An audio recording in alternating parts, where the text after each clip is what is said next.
الہی پروردگار خداوندہ، تو ہی اپنی بے پناہ مہربانی اور رحمت سے ہمیں توفیق عنایت فرما کہ ہم تیری ہر نعمت کا شکر کر سکیں، اس لیے کہ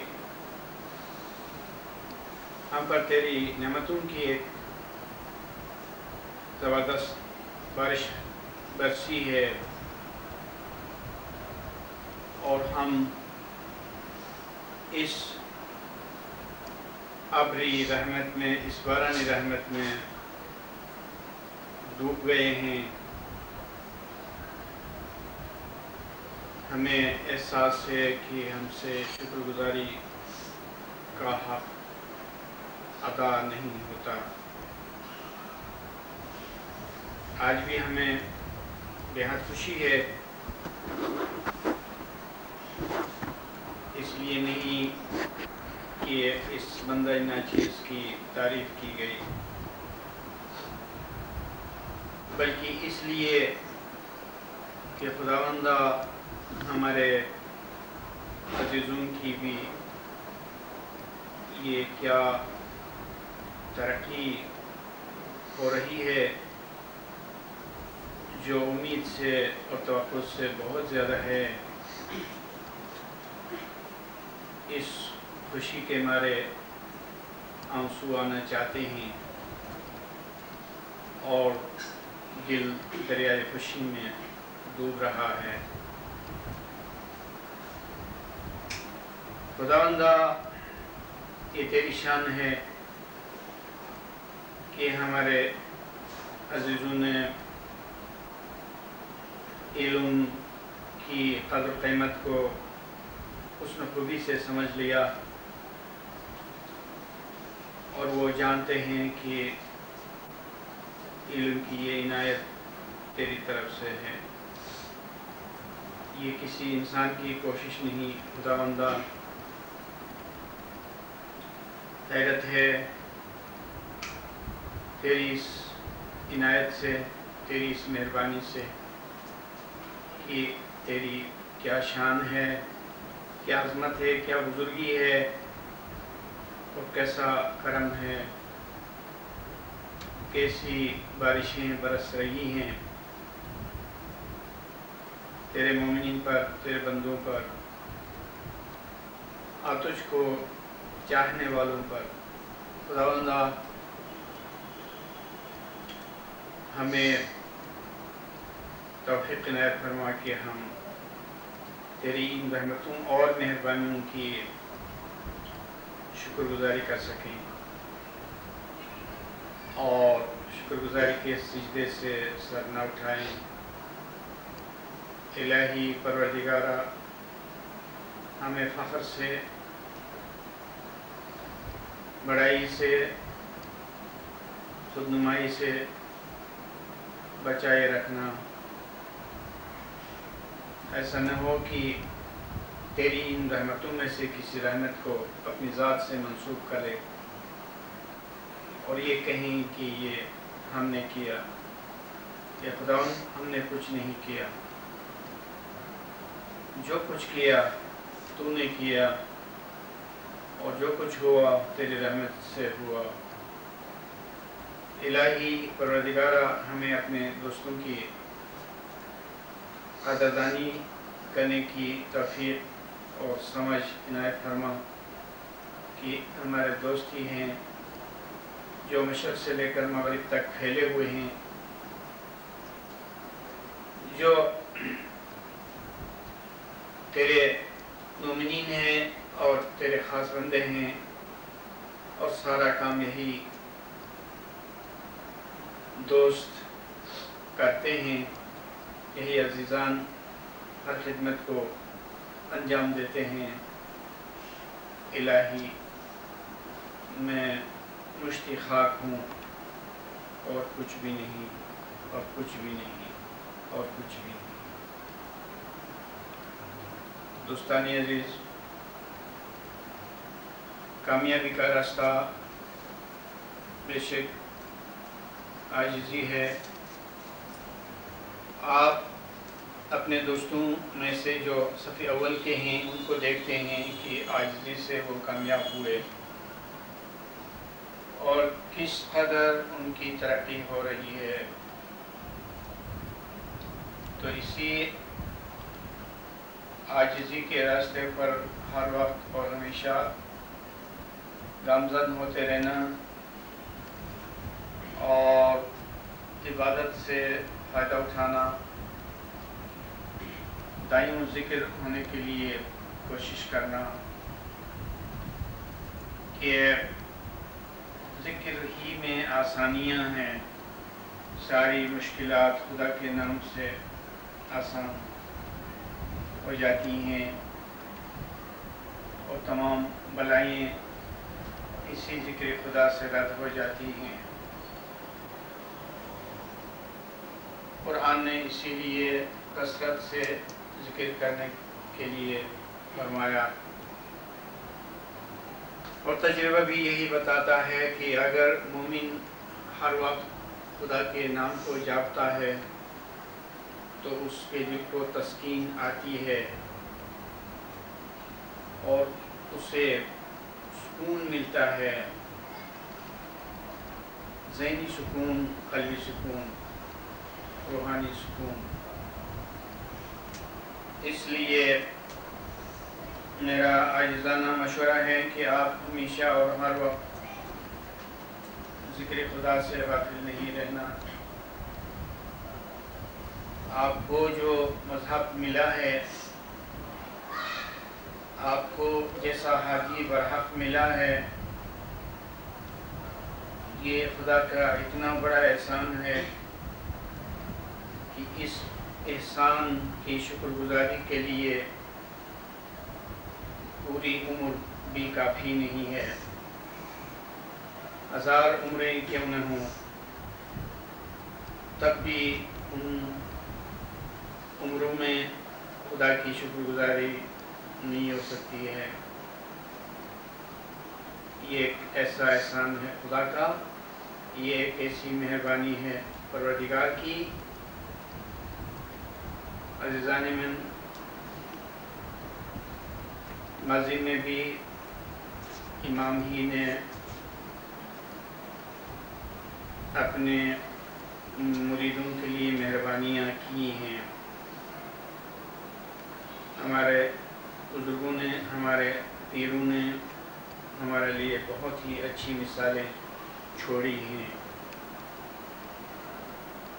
اس لیے ہم خوش نصیب ہیں کہ اس مذہب میں پیدا ہوئے۔ یہ پیغمبروں کا مذہب ہے،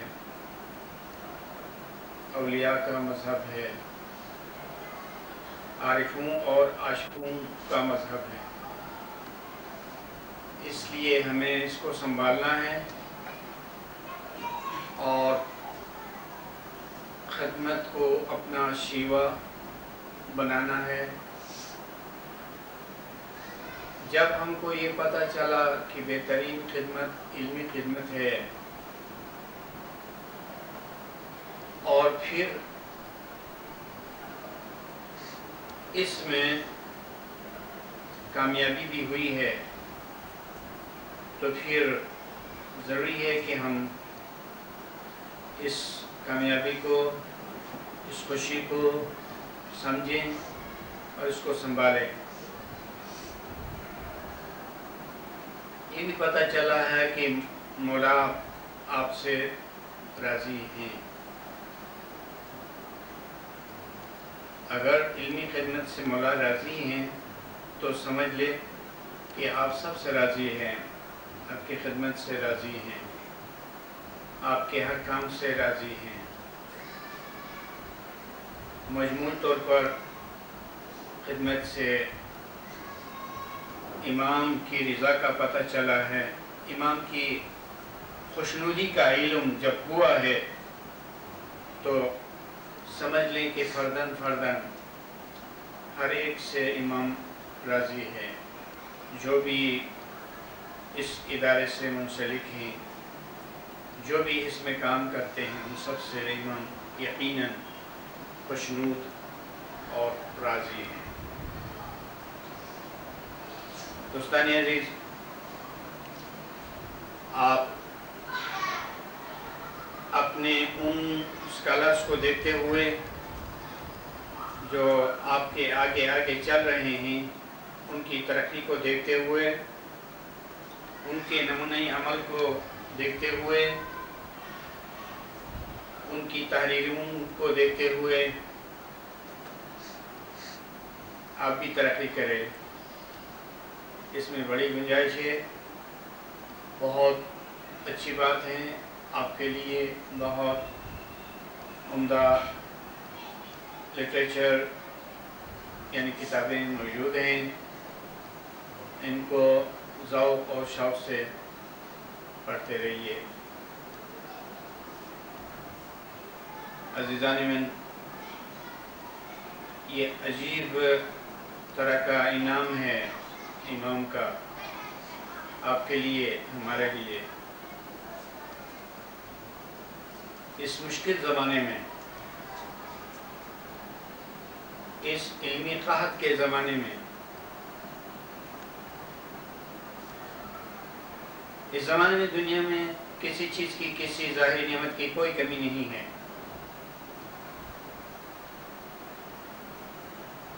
لیکن یقین جانیے کہ روحانی علم کی کمی ہے۔ پوری دنیا میں جا کے دیکھیے، روحانی علم کی کمی ہے، لیکن آپ کے یہاں کمی کی بجائے بڑی فراوانی ہے روحانی علم کی، بڑی بارش برس رہی ہے۔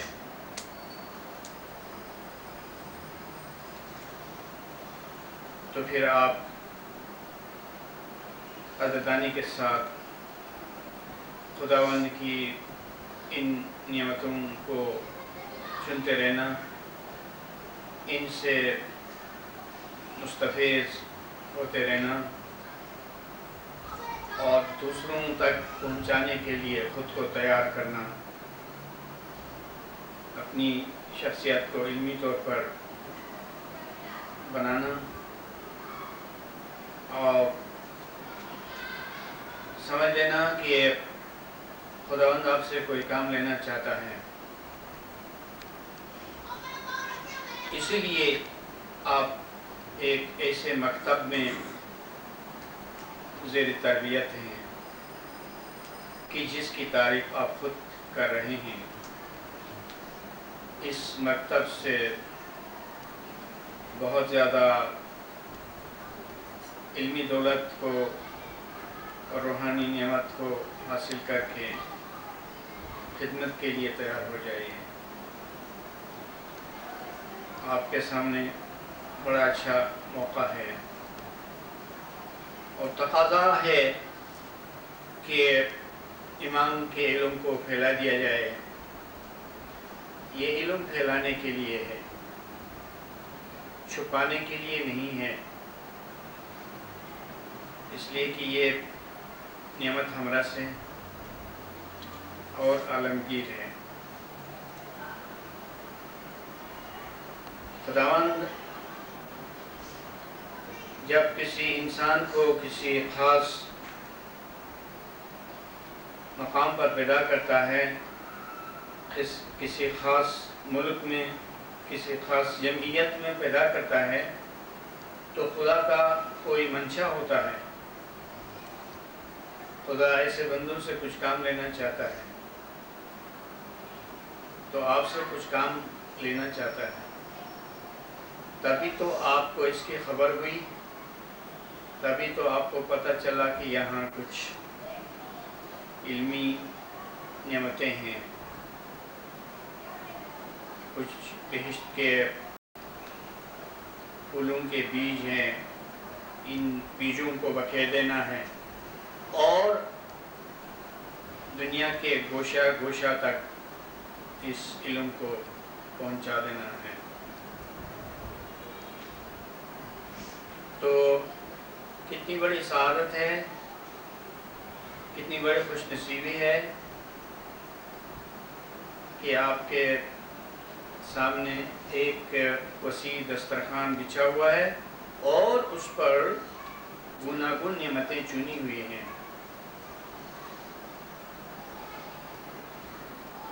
تیار نعمتیں، ان سے حظ اٹھانا ہے، ان سے فائدہ حاصل کرنا ہے اور دوسروں کو اس کا فائدہ پہنچانا ہے۔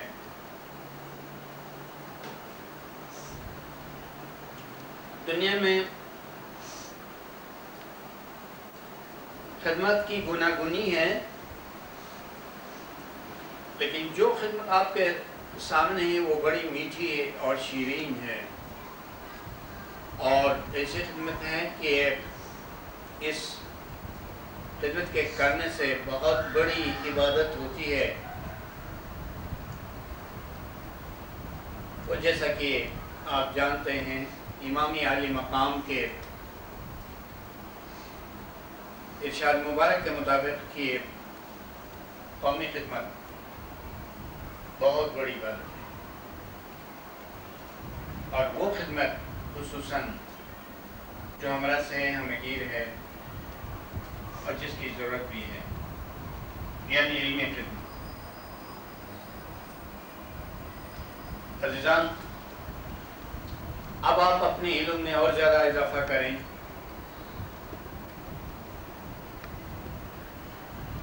اور سوچیں کہ کس طرح آپ اس علم میں اضافہ کر سکتے ہیں۔ اس علم کو مضبوط بنا لیں، اس میں اضافہ کریں اور کتابوں کو بار بار پڑھیں۔ یہ کتابیں وہ نہیں جن کو ایک بار پڑھنا چاہیے، ایسا نہیں، یہ وہ کتابیں ہیں جن کو بار بار پڑھنا چاہیے،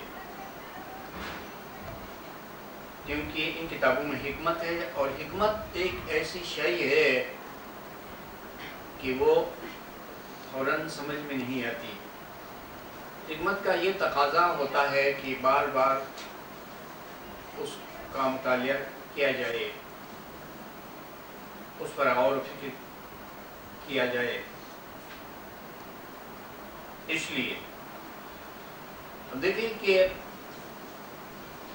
اسلام میں تلاوتی قرآن یا مطالعہ قرآن کتنا اہم ہے، اور جسے ہر روز پڑھا جاتا ہے، ہر روز تلاوت کرنے کی ضرورت ہوتی ہے۔ یہ کیوں ایسا ہے؟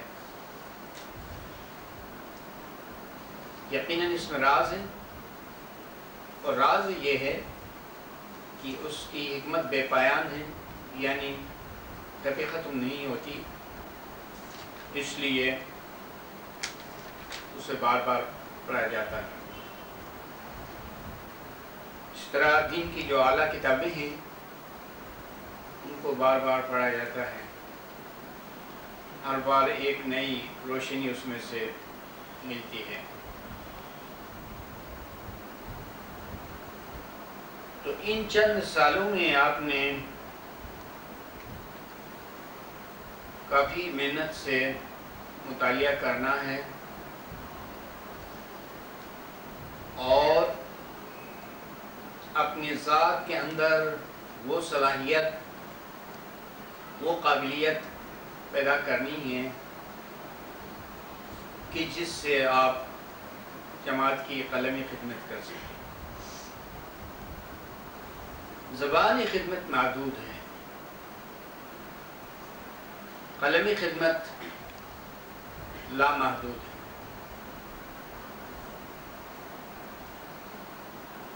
زبانی طور پر علم کو سمجھانا بہت اچھا ہے، لیکن قلمی طور پر سمجھانا اور کام کرنا یہ بہت دوررس خدمت ہے اور پائیدار خدمت ہے۔ اس کے لیے آپ خود کو تیار کریں. زمانہ بڑا روشن ہے، ظاہری علم کی کوئی کمی نہیں، زبان کی کوئی کمی نہیں، کتاب کی کوئی کمی نہیں، اور وقت بھی ہے. اور تقریباً آپ میں سے ہر ایک کا پیشہ بھی یہی ہے کہ آپ سب علم سے وابستہ ہیں. یہ بڑا اچھا موقع ہے. میں چاہتا ہوں کہ یہاں سے بہت سارے اسکالرس پیدا ہو جائیں. اور حفیظ محمد سعید حمزائی کی طرح، عباس سعید حمزائی کی طرح محنت، مشقت، خداوند پر یقین، دعا، مناجات، گریہ گزاری، یہ ساری چیزیں البتہ ایک اچھا پھل لاتی ہیں، نتیجہ خیز ثابت ہو جاتی ہیں. الحمدللہ خداوند کی رحمت ہے، اس کی مہربانی ہے، اور آپ سب کی دعا سے یقیناً میں مغرب کے دوستوں سے ملنے کے لیے جا رہا ہوں. مجھے امید ہے کہ ہمیشہ کی طرح آپ میری غیر حاضری میں اور زیادہ کوشاں رہیں گے. جمعرات اور جمعہ کی محفل کو ہمیشہ کی طرح جاری رکھیں گے، اور کام کے لیے جو منصوبہ بندی اسلام آباد برانچ نے کی ہے اس پر عمل ہوتا رہے گا. اس کے علاوہ ہمارے لیے جو کچھ کام کرنا ہے وہ بھی ہوتا رہے گا، اور ساتھ ہی ساتھ لٹریچر کی ترسیل کا کام، یعنی ڈاک کا کام بھی ہوتا رہے گا، کیونکہ آپ کی برانچ جو مختلف علاقوں میں اور مختلف ممالک میں ہیں وہ منتظر رہتی ہیں کہ آپ کی طرف سے کوئی کتاب، کوئی مقالہ، کوئی سپاس نامہ کچھ بھی جائے تو وہ چشم بغار رہتے ہیں. اس لیے امید ہے کہ ڈاک بھیجتے رہیں گے، اور یہ بھی امید ہے کہ سیل کا کام حسن خوبی سے اور کوشش سے ہوگا. اس میں مجھے کچھ کہنے کی ضرورت بھی نہیں ہے، لیکن پھر بھی میں تعریف کے ساتھ یہ کہہ رہا ہوں کہ آپ اس کام کو بہت اچھی طرح سے کر رہے ہیں، اور آپ کا مرکز صدر فتح علی حبیب صاحب ہیں، اور ان کے ساتھ دوسرے عملداران ہیں اور ممبران، سیکٹریز سب، اور اب ماشاءاللہ برانچ بھی ہے اسلام آباد برانچ، اور جس نے حسن خوبی سے کام کو شروع کیا ہے. اور جشن بدور کے اسلام آباد برانچ میں جو کام ہو رہا ہے وہ بہت ہی اعلیٰ ہے، اور وہ کام آٹومیٹک ہو رہا ہے. وہ خود ہی تجویز کرتے ہیں، خود ہی کام کرتے ہیں. وہ قابل تعریف ہیں، اور ان سے چشم روشن، دل معاشات کہ ہماری آنکھیں ان سے روشن ہیں اور ہمارا دل ان سے خوش و خرم ہے. تو اسی طرح اب میں چاہتا ہوں کہ پہلے سے کہیں زیادہ منظم کام ہو جائے اور ریکارڈ ہو جائے، فائلنگ ہو جائے.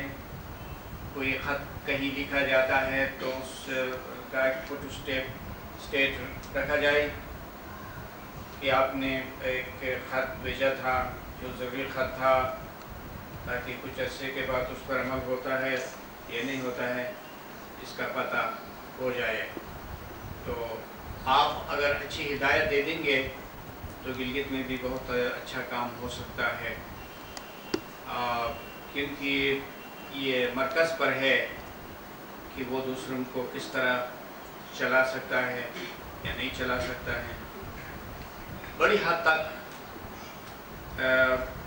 کسی بھی ادارے کا جو ہیڈ کوارٹر ہوتا ہے وہ ذمہ دار ہوتا ہے صحیح ہدایات اور رہنمائی کے لیے اور دوسروں کو آگے بڑھانے کے لیے اور چلانے کے لیے. تو اس کے لیے آپ اپنی ذمہ داری محسوس کریں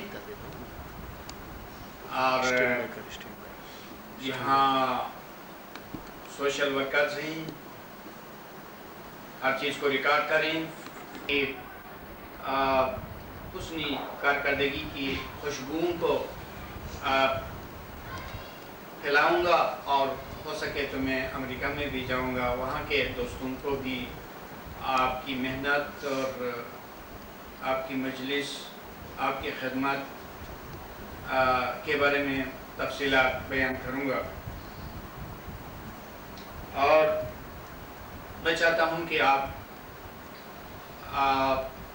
ہمیشہ جو خط و کتابت کرنے والے ہیں وہ خط و کتابت کو جاری رکھیں. ہم نے یہ طے کیا تھا کہ مہینے میں کسی تخمینے سے خطوط لکھے جائیں. تو کوئی بھی ادارہ انسان کے جسم کی طرح ہوتا ہے اور انسان کے جسم میں حیات و بقا کا ایک مرکز ہے اور وہ دل ہے. دل حیات و بقا کا مرکز اس معنی میں ہے کہ اس کے اندر خون جمع ہوتا ہے اور پھر وہیں سے خون سپلائی ہوتا ہے. آپ نے دیکھا ہے کہ انسانی قلب اس طرح حرکت کرتا رہتا ہے. یہ اس کی حرکت اس لیے ہے کہ وہ سارے بدن کو خون سے سیراب کرتا ہے اور خون میں حیوانی روح ہے اور حیوانی روح ہی جسم انسانی کی حیات کی ضامن ہے. اس لیے آپ دیکھتے ہیں کہ انسان سوتا ہے لیکن دل نہیں سوتا، وہ ہمیشہ کام کرتا ہے، یعنی خون کو سپلائی کرتا ہے. اسی طرح جو مرکز ہے وہ دل کی طرح ہے کہ اس مرکز سے تحریک یعنی حرکت کو جاری ہونا چاہیے کہ کسی برانچ کی طرف کوئی ہدایت، کوئی خط، کوئی کارکردگی، کوئی لٹریچر، کوئی کتاب بھیجے بغیر تو ہیڈ کوارٹر کس طرح آرام لے سکتا ہے. میں یہ چاہتا ہوں کہ جتنے عملدار ہیں وہ اپنے پاس نوٹ بک رکھیں، کس کام کو کیا، کس کام کو نہیں کیا، وہ نوٹ میں رکھیں اور اسی طرح کام کو جاری رکھیں، کام کو تیز تر کریں اور جہاں کسی مدد کی ضرورت ہوتی ہے تو مدد کے لیے کسی معاون کو لے لیں، اس سے کہیں یہ کام کرنا ہے. اور خدا کی ایک بہت بڑی نعمت یہ ہے کہ اس ادارے میں بہت اتفاق ہے. اور اتفاق کیوں نہ ہو، ہمارے عزیزوں کو فرصت ہی کہاں ہے کہ وہ ایک دوسرے کی شکایت کریں. وہ تو گرہ گزاری میں لگے ہوئے ہیں، وہ تو دیدار کو چاہتے ہیں، وہ تو روحانی ترقی کو چاہتے ہیں، وہ تو جماعت کی خدمت کو چاہتے ہیں، وہ تو علم کے عاشق ہیں، وہ تو امام کے عاشق ہیں. جو حقیقی معنوں میں عاشق ہوتا ہے اس کو کچھ دنیوی خیالات کے لیے، دنیوی افکار کے لیے فرصت ہی نہیں ہوتی ہے. وہ اسی میں محو ہوتا ہے، وہ اسی میں مگن ہوتا ہے، وہ اسی میں مست ہوتا ہے. تو پھر اتفاق کیوں نہ ہو، ہمارے عزیزان ایک دوسرے کو کیوں نہ چاہیں. کچھ عام تو نہیں ہیں، ہمارے عزیزان خاص ہیں اس لیے کہ خدا کے عشق میں گرہ گزاری کے کچھ معنی ہوتے ہیں اور بہت بڑے معنی ہوتے ہیں. یہ درویشی ہے اور یہ عاشقی ہے. امام کی، لہذا ہمیں بہت زیادہ میٹنگوں کی اور ایک دوسرے کو سمجھانے کی ضرورت نہیں ہوتی ہے۔ آپ نے بہت سے دنیا کے اداروں کو دیکھا ہوگا، وہاں بہت سے مسائل اٹھ کھڑے ہو جاتے ہیں، بہت سے مسائل، ایک دوسرے سے رنجش اور ایک دوسرے کو پیچھے دھکیل کے خود آگے جانے کی فکر وغیرہ۔ یہاں ایسی کوئی بات نہیں ہے، تو یہاں پر خصوصی رحمت ہے اور بہت بڑی رحمت ہے، لہذا ہمیں ان تمام نعمتوں کو دیکھنے اور سمجھنے کے لیے کوشش کرنی چاہیے جو خدا کی طرف سے یہاں موجود ہے۔ بعض دفعہ انسان نعمتوں کو نہیں سمجھتا ہے، کچھ کو اگر سمجھتا ہے تو کچھ کو نہیں سمجھتا ہے۔ شرط یہ ہے کہ ہم ہر نعمت کو سمجھیں۔ یہ نعمت کو سمجھنا بھی ایک قسم کی شکر گزاری ہے۔ نعمت کی قدر و قیمت کو سمجھے اور خود نعمت کو سمجھے کہ کون سی نعمتیں ہمیں عطا کی گئی ہیں۔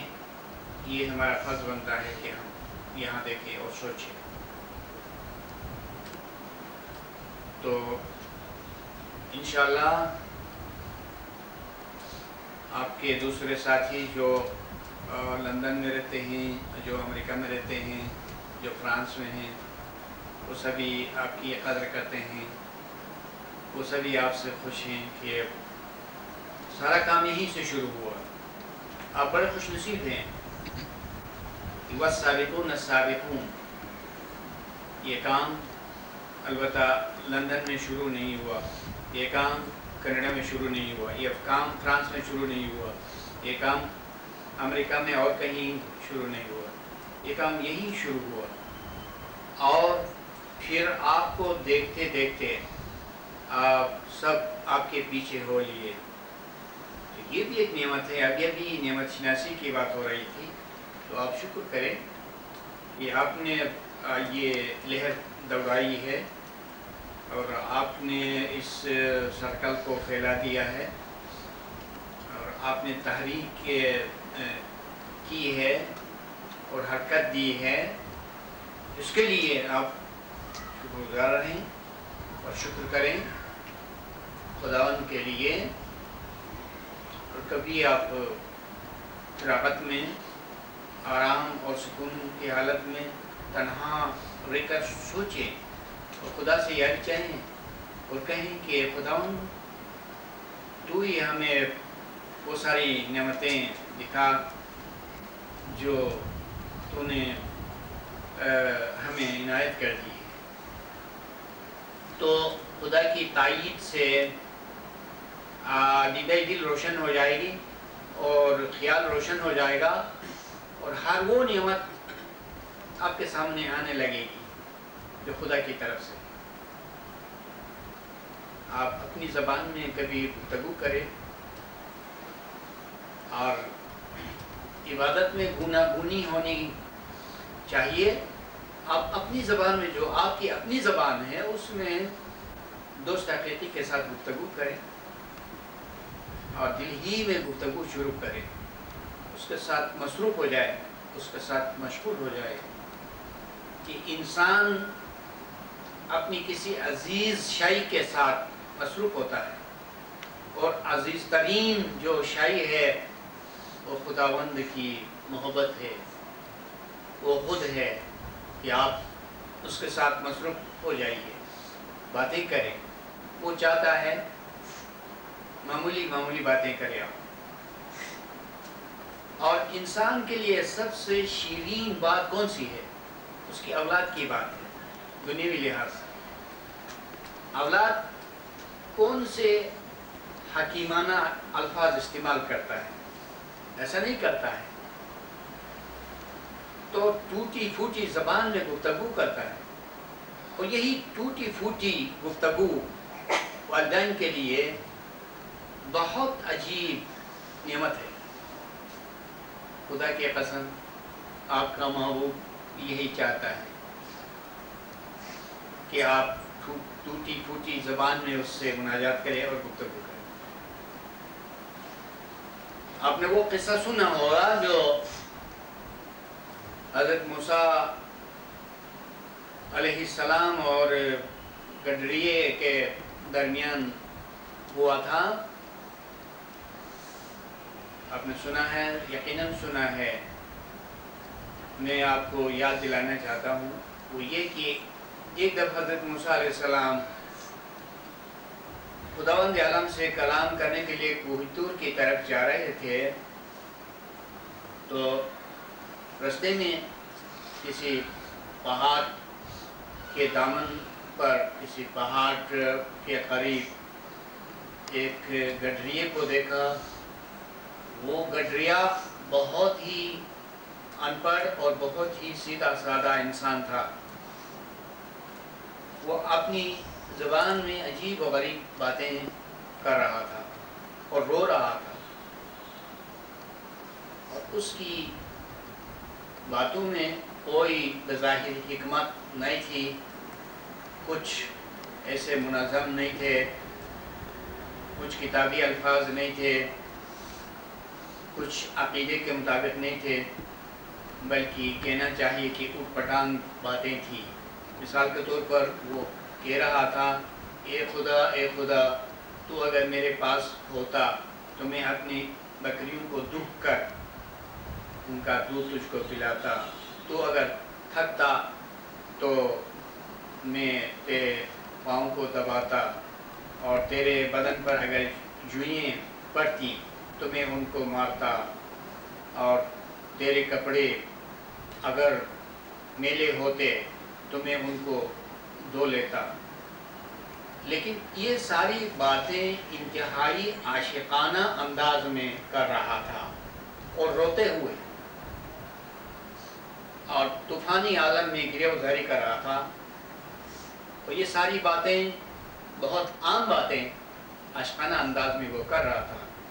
تو موسیٰ علیہ السلام نے یہ ساری باتیں جب سنی تو ان کو تنبیہ دی، ان کو ڈرایا، اور فرمانے لگا کہ ارے پاگل، خدا ایسا ہے کہ تو اس کو دودھ پلائے گا کیا، اور اس کے کپڑوں کو تو دھو لے گا، اور وہ تھکے گا تو اس کے پاؤں کو دبائے گا؟ یہ کیسی باتیں کرتے ہو، بس کر، نہیں تو آسمان سے کوئی آگ اترے گی اور تمہارے ساتھ ہم کو بھی جلا ڈالے گی۔ اس طرح اس کو ڈرایا، کیونکہ حضرت موسیٰ کے نزدیک یہ الفاظ کچھ شانی الہی نہیں تھے۔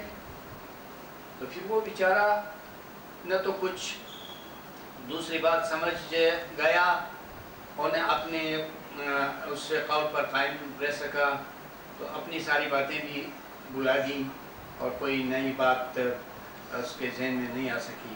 وہ حیران اور سرگردان رہ گیا، اور اس کو اسی عالم میں چھوڑ کے موسیٰ علیہ السلام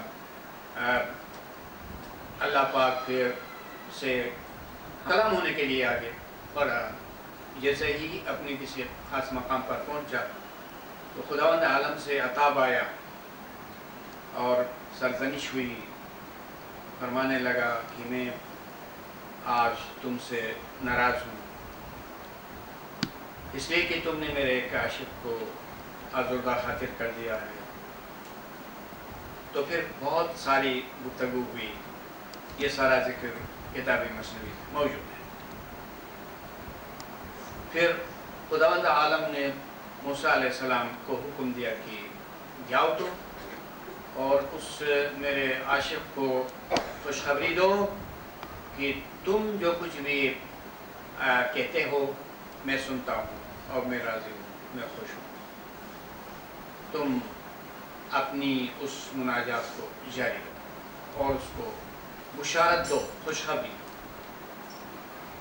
تو موسیٰ علیہ السلام وہاں سے لوٹ کر آئے تو چوپان اپنی جگہ پر نہیں تھا، نقش پا کو دیکھتے دیکھتے، اور نقش پا بھی عجیب طرح سے تھے کہ کبھی کسی حیرت زدہ انسان کی طرح کبھی اس طرف کو گیا تھا، کبھی اس طرف کو گیا تھا، اور ان نقش پا کو دیکھتے دیکھتے ایک جگہ پر حیران و پریشان بیٹھا تھا، خاموش.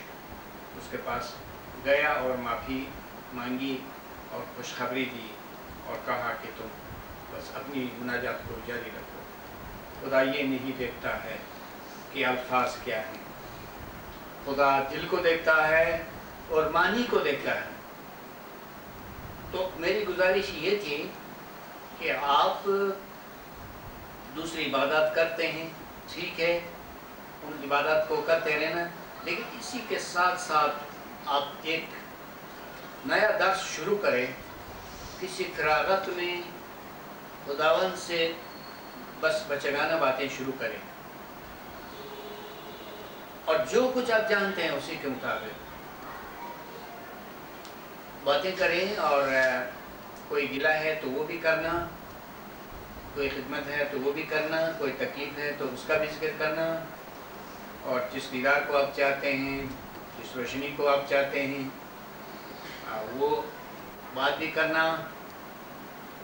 اور اگر آپ کی نگاہ میں کچھ دنیا میں ترقی ہے تو اس ترقی کا بھی ذکر کرنا. لیکن صرف ایک بات نہیں کرنا، کسی کے خلاف نہیں بولنا، نہیں تو مناجات آگے نہیں بڑھے گی. اور اگر کوئی شکایت آپ کرتے ہیں تو وہ شکایت کسی کی اس سنس میں کرنا کہ محض آپ اپنے دل کو نرم کر دینا چاہتے ہیں. کوئی تکلیف ہے، کوئی مصیبت ہے، کوئی کمی ہے، اس کا بھی ذکر کرنا. کوئی قصور ہے تو اس کا بھی ذکر کرنا. کوئی معافی مانگنی ہے تو وہ بھی مانگنا. اس طرح 1 گھنٹہ آپ یہ مناجات خصوصی کریں گے تو میرا یقین ہے اتنی روشنی ملے گی، اتنی روشنی ملے گی، اتنی روشنی ملے گی کہ آپ کو حیرت ہوگی کہ آج کیا روشنی مل رہی ہے، اس کی کیا وجہ ہے. میں اس کی وجہ بتانا چاہتا ہوں. جب آپ کوئی رسمی دعا پڑھتے ہیں تو اس میں آپ کی شخصیت تقسیم ہو جاتی ہے، آپ کا ذہن تقسیم ہوتا ہے، آپ کا ضمیر تقسیم ہوتا ہے. ایک ضمیر کا حصہ اسی کے ساتھ رہتا ہے جو رسمی عبادت ہے، پھر دوسرا حصہ کسی آؤٹ ہو کر کسی رستے پر کسی چیز کے ساتھ، کسی نامعلوم خیال کے ساتھ مصروف ہوتا ہے کہ رٹی ہوئی چیز میں یہ ہے. لیکن جب آپ بھرپور توجہ سے مناجات کریں گے تو اس میں آپ کا ضمیر تقسیم نہیں ہوگا، آپ کی انا تقسیم نہیں ہوگی، ایک ہی من رہے گا، ایک ہی ضمیر ہوگا. کیونکہ آپ زور دے کر کوئی جملہ بناتے ہیں، کیونکہ آپ زور دے کر کچھ کہتے ہیں، اور اس میں جب تائید آئے گی تو آپ کو مزہ آنے لگے گا. تائید کے آنے کی علامت یہ ہوگی کہ آپ کی مناجات میں ایک لذت پیدا ہو جائے گی، مزہ آئے گا، اور اسی طرح آپ کی مناجات آگے بڑھے گی. یہ ایک نئی بات ثابت ہو سکتی ہے آپ کے لیے. تو اگر اس سلسلے میں کبھی کوئی سوال ہو تو کر سکتے ہیں. اس کے نمونے کے طور پر یہ سارے کیسٹ ہیں، اور کیسٹ اور مناجات کبھی میں رد کر نہیں آتا ہوں. کوئی بھی مناجات بس وہی شروع ہو جاتی ہے اور مولا کی عنایت سے وہ مناجات آگے بڑھتی ہے. میرے خیال میں شکر گزاری کے ساتھ، قدردانی کے ساتھ آپ عزیزوں نے جو سپاسنامہ پیش کیا وہ تو ایک آسمانی چیز ہے، وہ تو بہت بلندی کی چیز ہے، میں اس قابل نہیں ہوں، اور میں چاہتا ہوں کہ اس سے خود کو کم کروں۔ وہ بہت زیادہ ہے، وہ بزرگان دین کے قابل ہیں، وہ ماضی میں جو ہمارے پیر بزرگ ہوئے ہیں وہ ان کے قابل ہیں، میں تو بہت ہی معمولی انسان ہوں، اور یہ سب کچھ اجتماعی کوشش سے ہے، آپ کی مدد سے ہے، آپ کے تعاون سے ہے، اور آپ کی دعا سے ہے، اور خداوند کی مہربانی سے ہے، اس کی رحمت سے ہے۔ بہت بہت مہربانی، بہت بہت شکریہ۔ خداوند ہم سب کو راہ مستقیم پر ثابت قدم رکھے، اور ہمارے سامنے جو علمی منصوبہ ہے اس منصوبے کی تکمیل میں کی مدد اور یاری شامل حال رہے، ہم سب کے قلوب ایک ہو جائیں، مشرق و مغرب کے عزیزان، اور دنیا میں نیک نامی میں اور آخرت میں سرخروئی نصیب ہو، اور مولا کی رضا حاصل ہو، اس کا ظاہری اور باطنی دیدار نصیب ہو۔